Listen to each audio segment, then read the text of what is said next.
Premýšľate o predaji alebo rastovej investícii do vašej firmy? Zúčastnite sa unikátnej konferencie Predaje a investície do slovenských firiem.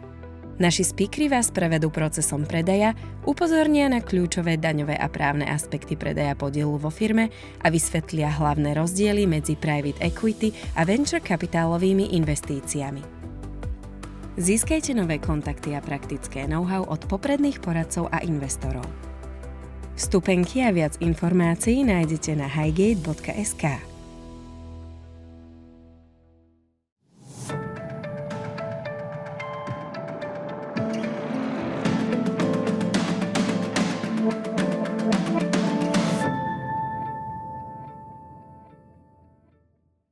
Thank you for tuning in to Highgate Talks podcast. I'm Peter Varga, your host, and I'm very pleased to welcome Mr. Petros Rialas, who is a CEO of Totalserve Group Cyprus. Hi, Petros. Hello. Thank you for joining us today. Pleasure. The whole reason why you came here is because we, as a company, as advisors, we are quite active in setting up various foreign structures where Cypriot element can be of use. And since you are a CEO of a group which, with its affiliates, operates in the area of management, legal, tax, accounting services, I think that you are the right person here in the chair, right?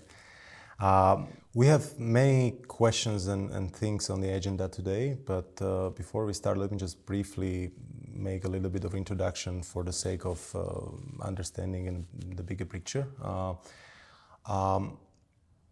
Cyprus is a member of the European Union. It's a member of the Eurozone, and it's widely recognized and used as a hub for international structuring. However, I remember when I first arrived in Cyprus, it was in 2016. It was right that period when Cyprus and the whole world actually found itself on the cusp of huge changes, international driven changes. There were these initiatives from OECD and the European Union to curb tax avoidance and artificial structures. And maybe for the benefit of listeners, to be more specific, before these events, it had been perfectly fine to set up a company in Cyprus and to operate from Cyprus without having to pay too much attention to substance requirements, nexus principles, etc. and so forth. And suddenly there were these changes. And I remember we did some roadshow over the Cyprus. I spoke to various advisors, and I drew a conclusion after having spoken to many advisors in Cyprus that because that time 40% of the GDP of Cyprus was actually based on these advisory services, and suddenly there was this hurricane of changes coming. I drew a conclusion that that all glory is fleeting in terms of Cyprus. I felt like there was a bad mood among the advisors. I felt like the Cyprus was pushed because of these changes at the edge of abyss. And I will just cherry pick one single instrument which can be comprehensible for Slovaks and Czechs. We have this patent box regime in Slovakia, and you have the same one in Cyprus. And before these changes, it was relatively easy and straightforward to transfer IP from Slovakia to Cyprus to benefit from 2.5%, if I'm correct, tax rate on generating income from the IP which was transferred from Slovakia to Cyprus. However, because of these changes, it's not possible anymore. You need to do actually the R&D activities in Cyprus to be able to be eligible for benefiting from this tax regime.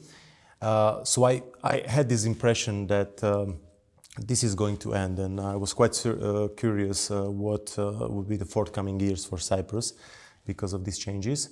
However, when I came later, I think just a couple of years after, it was 2022, if I recall correctly, I was impressed. I was walking down the street in Limassol. I saw, flourishing city with skyscrapers everywhere, soaring up to the heaven, and the city was full of vibe. And part of it can be attributed to Cyprus being relatively flexible in terms of granting EU citizenship to people from outside of the European Union.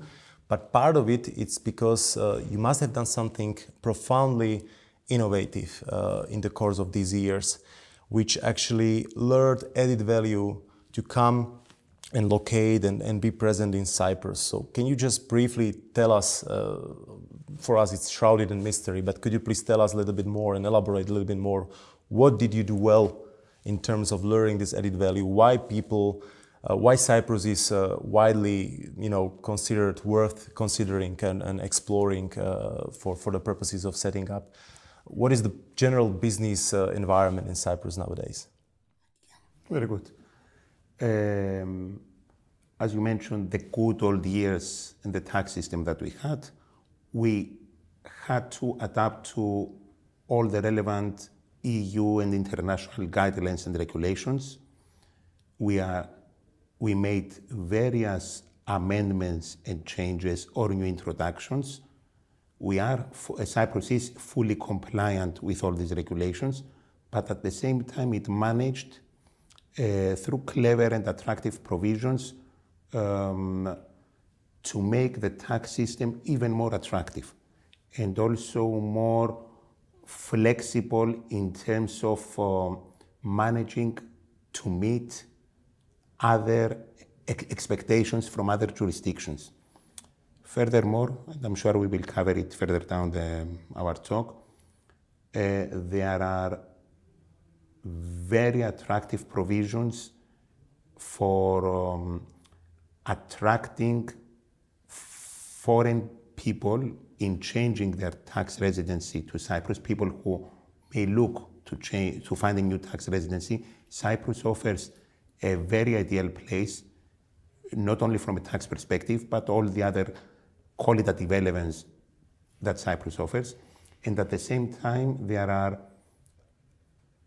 other attractions for establishing or relocating businesses, companies, establishing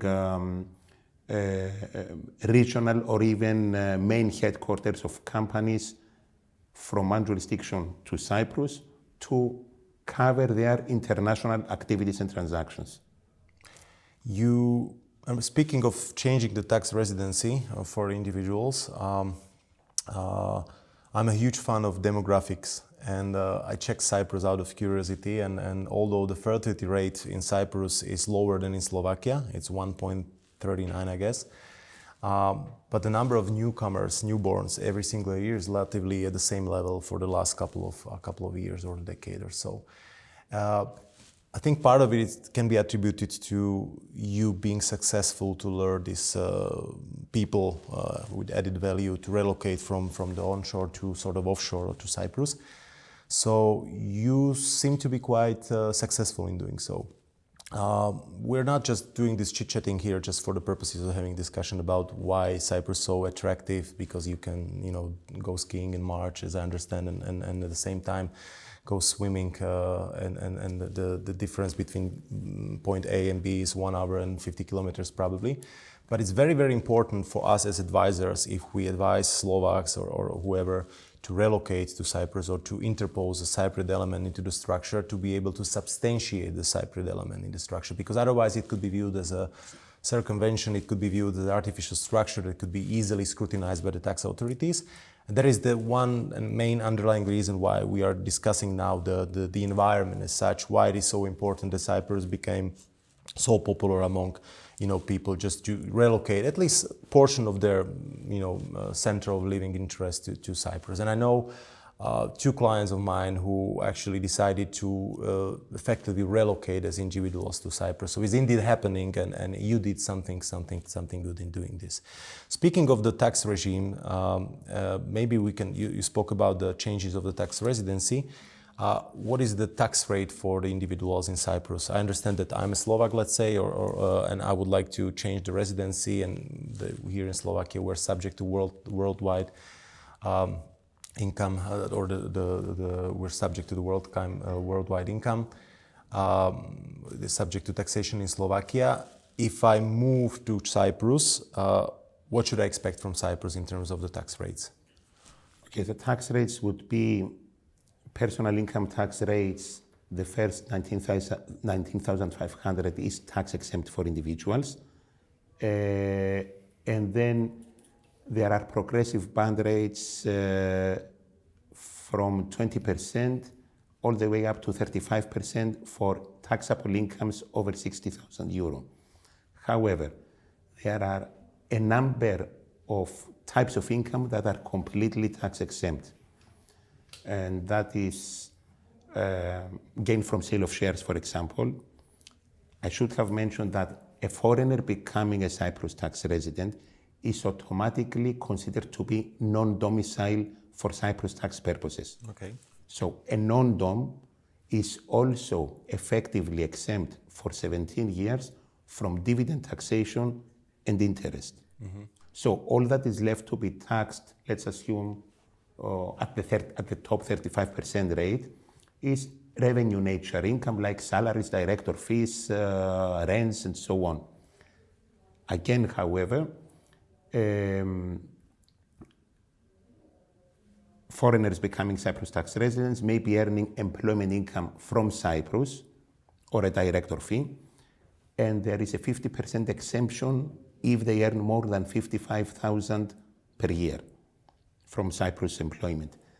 This immediately creates an immense tax planning opportunity for such foreigners to establish their own company, get their employment income, they have the tax deductible expense at the level of the company, and at the same time, this is one of the strongest operational substance elements that a company may have.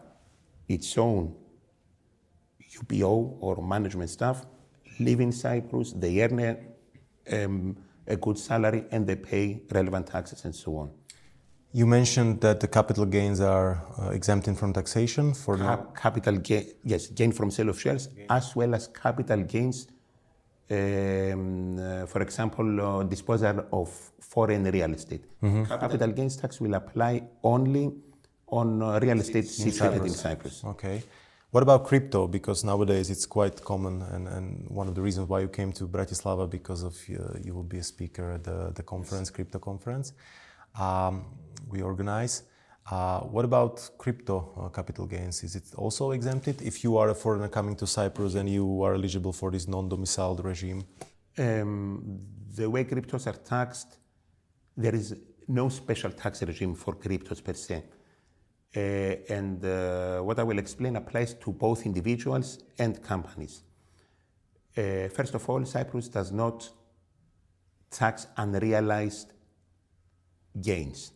This means that fluctuations within your crypto portfolio will not be taxed. Mm-hmm. A capital gain of a crypto, which is a one-off transaction, let's say, in principle, it would not be taxed. It would be tax exempt because it is of a capital nature. Mm-hmm. But then you have to apply patches of trade and so on. Generally now, revenue gains from transacting in cryptos or selling, disposing or converting will be taxed as any other taxable income. So it will be pooled with the companies or individuals' annual taxable income and be taxed accordingly. For the individual, maximum 35%. However, for the company is 12.5%, and it can be much, much lower when combined with other provisions that I can mention later, which means that individuals can affect it at the level of the Cyprus company, pay much less than 12.5% when combined with other provisions. For Cyprus tax residents, the dividend that they will get afterwards will be zero because they are non-dom. For foreigners, there will be no Cyprus withholding tax, and they will have to deal with it. You mentioned that one of activities with crypto, so if you don't operate with crypto in the ordinary course of your business, and there is a zero tax, there is a capital gain exemption? Yes, capital gain in Cyprus only applies to Cyprus real estate property. So it seems to be quite flattering for foreigners to be, to come to Cyprus to start living there. Indeed, so it's a challenge to justify that this gain is of a capital nature. Obviously, I'm a Slovak and would be flattered if it would be the other way around, and there will be people coming to Slovakia willing to stay here and live here. Hopefully we'll probably get some initiative based on the inspiration we might get from this podcast.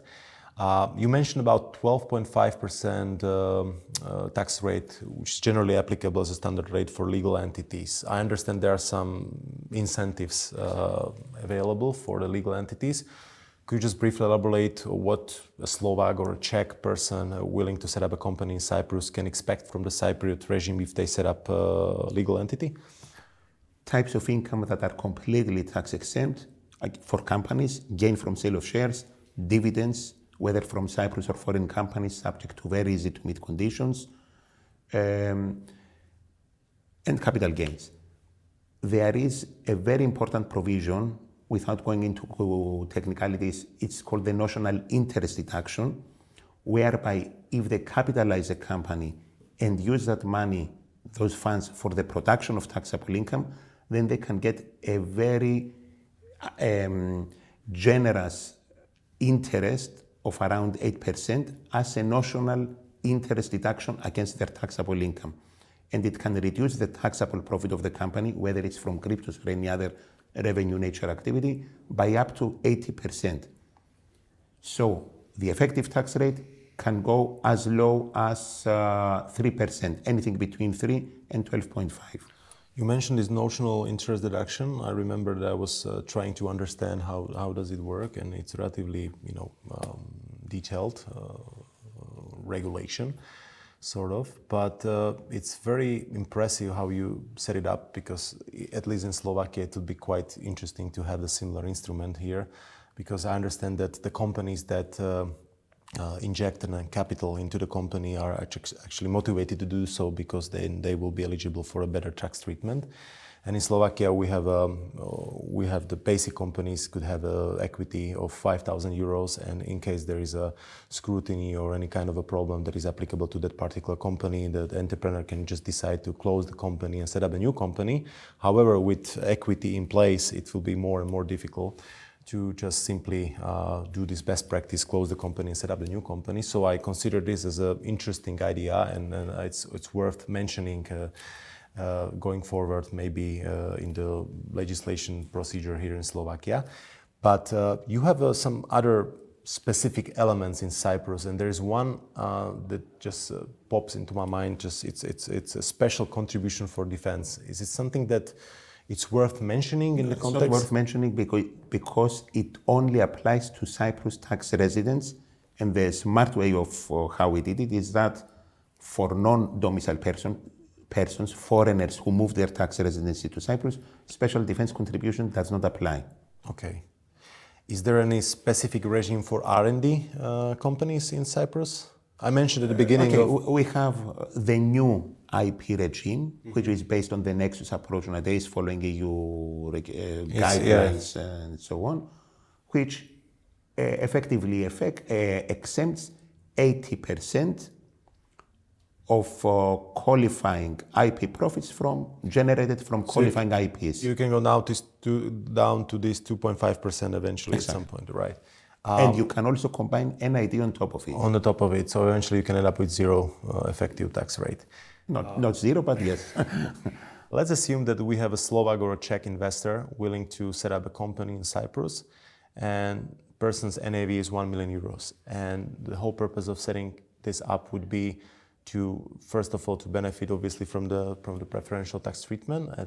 Secondly, because there is a high volatility in Slovakia in terms of the social turbulences and political instability, and there is a legitimate approach from the Slovak entrepreneurs to look somewhere else and to set up to do legal diversification of their assets, and which could actually justify the purpose of going to Cyprus. What would you expect based on your best practices? Experience, what would you expect from that company? What kind of substantive elements could they put in place in order to, based on your experience, could be justifiable in front of the local or home state authorities? Having justifiable and adequate substance is always a challenge.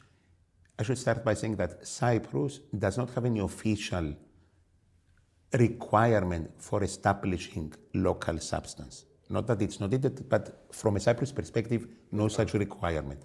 So it all comes down to checking all the other implicated jurisdictions at the level of the UPO, CFC rules, at the level of the underlying companies, P risk or managing to get 3D benefits or so on.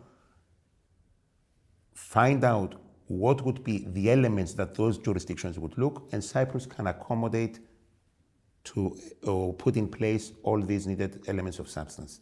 Now, from my experience on your specific example, I would say that no real office or employees would be needed in this specific case.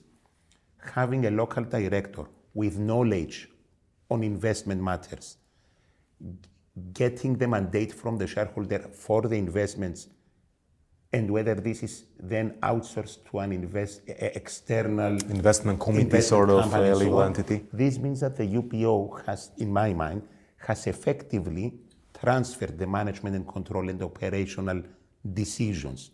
So this should be enough, but surely any other element that can be added will always help. Yeah, at least from the Slovak tax perspective, we don't have any guideline as to, it's very ambiguous, all these rules and vague, and we don't know exactly what type of substance do we need to put in place, and that's why it's always great to have some inspiration from the other jurisdiction.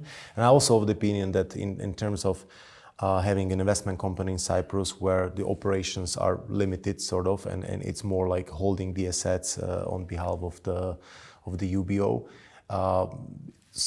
there shouldn't be such obstacles put in place in UBO's way. And same would apply for holding companies, but I understand that there are some complications from the CFC.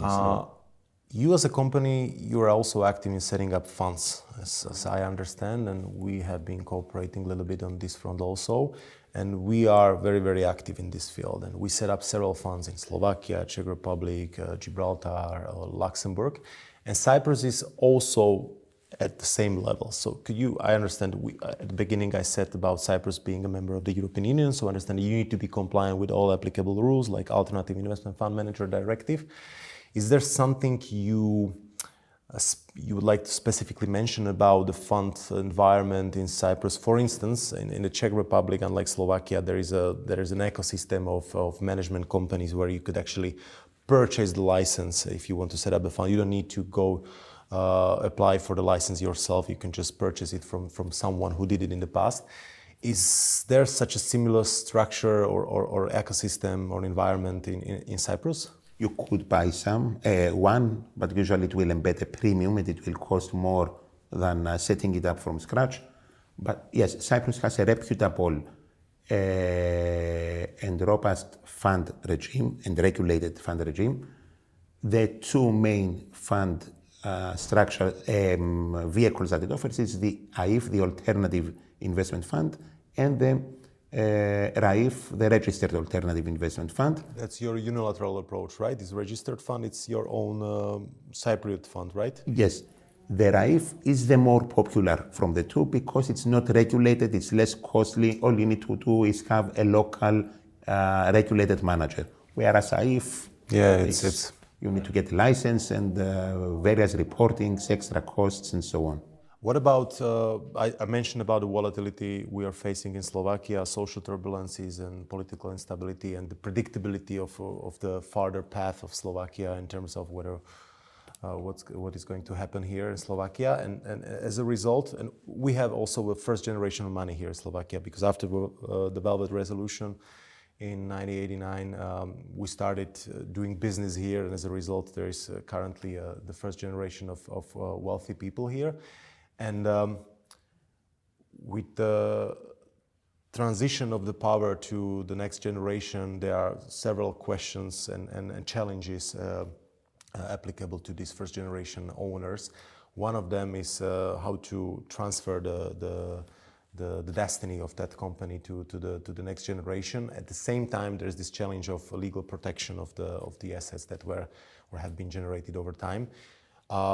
Cyprus is a common law jurisdiction. So unlike Slovakia or the Czech Republic, where it's a continental jurisdiction, we have different principles in place, but in Cyprus it's based on the UK law. So that's why it's quite common and used also among people from Slovakia and other civil law jurisdictions to actually to be able to benefit from these specific regimes. Could you just briefly elaborate on what a Slovak or Czech citizen, wealthy person, the owner of a company can expect from setting up a trust or a similar foundation or structure in Cyprus? Trusts are popular with a very robust regime in Cyprus for catering all those needs in terms of their international assets and international properties. The main, not only they do not create any Cyprus tax issues, but at the same time they are a very strong vehicle for asset protection, estate planning, and succession. All right, so the heritage succession, but also it actually shield the owners from, any challenges, legal challenges that might be. Asset protection, because it is no longer under their legal ownership, even though they are beneficial owners. Yes. Can you just very roughly say or indicate any fee estimates as to what it is to set up a trust in Cyprus? It's on a case-by-case basis. Non-heavily customized trusts, because you can customize trusts and that as many elements as you like, because it's a private arrangement and you need to sort this out. But a basic Cyprus International Trust would be around 3,000-4,000 to set it up and get it going. An ongoing cost, just very roughly? The main cost of this is the trustee fee, which again, I don't know, it could be around between 5,000 per year. So it's something that is feasible for us, obviously. So maybe Slovaks would expect something one digit more than you just said. And trusts, if I may add, can have underlying companies to utilize the assets and generate more wealth without. Anything you would like to add regarding Cyprus and how you became so popular in the world? Cyprus continues strong. It's one of the prime choices, even when compared to other prime EU jurisdictions. The important elements are that it's simple, it's tested, it's stable, and it works.